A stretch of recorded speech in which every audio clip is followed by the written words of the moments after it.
This course comprises a book entitled Persian Language Teaching. In Persian, آموزش زبان فارسی. درس چهارم. اسم مفعول. رفته، خورده، شکسته، گذشته.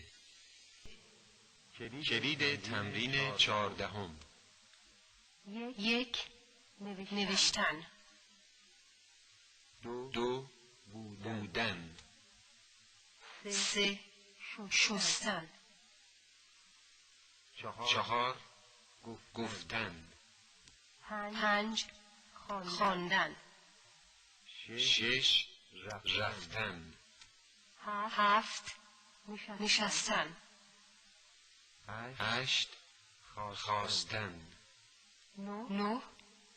شکستن. 10. رسیدن. 11. شناختن. گذشته نقلی. رفتم. رفتم.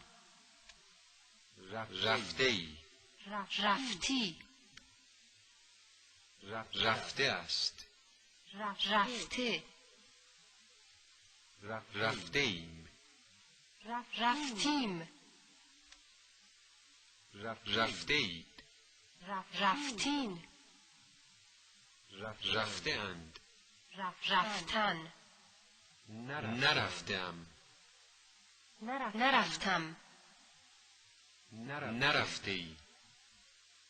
نرفته است. نرفته. نرفته ایم. نرفته‌اید. نرفتند. سال گذشته. پنجره شکسته. نوشته های ده خدا. گفته های استاد.